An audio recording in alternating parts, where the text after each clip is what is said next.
Paluvai wisdom കോളേജിൽ കലോത്സവം വിജയികളെ ആദരിച്ചു. എഴുത്തുകാരൻ ഷൗക്കത്ത് ഉദ്ഘാടനം ചെയ്തു. പുസ്തകങ്ങൾക്കാണെങ്കിൽ ഒരു കുറവില്ല. കോടിക്കണക്കിന് പുസ്തകങ്ങളുണ്ട്. എല്ലാ തരത്തിലുള്ള അറിവുകളുണ്ട്. ആരാധനാലയങ്ങളുണ്ട്.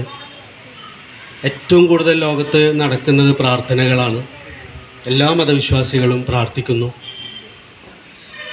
എന്നിട്ടും എന്താണ് മനുഷ്യന്മാർക്ക് തമ്മിൽ സ്നേഹിക്കാൻ പറ്റാത്തത്? ദൈവത്തിനെ സ്നേഹിക്കുന്നതിനെ കുറിച്ചല്ല, ദൈവത്തിനോട് എല്ലാവർക്കും സ്നേഹമുണ്ട്.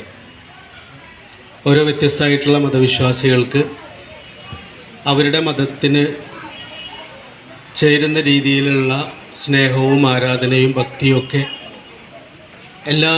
എല്ലാ വിശ്വാസികൾക്കുണ്ട്. പക്ഷേ സ്നേഹമുള്ളവർക്ക് തമ്മിൽ സ്നേഹിക്കാൻ പറ്റുന്നില്ല. ഗുരുവായൂർ നഗരസഭ 10ാം വാർഡ് കൗൺസിലർ KM മഹറൂഫ് അധ്യക്ഷത വഹിച്ചു. MLP school manager TC Razak Haji മുഖ്യാതിഥിയായി. AMLP സ്കൂൾ പ്രധാനാധ്യാപിക ലീന, ദേവസൂര്യ ക്ലബ് പ്രസിഡന്റ് റെജി വളക്കാട്ടുപാടം എന്നിവർ സംസാരിച്ചു.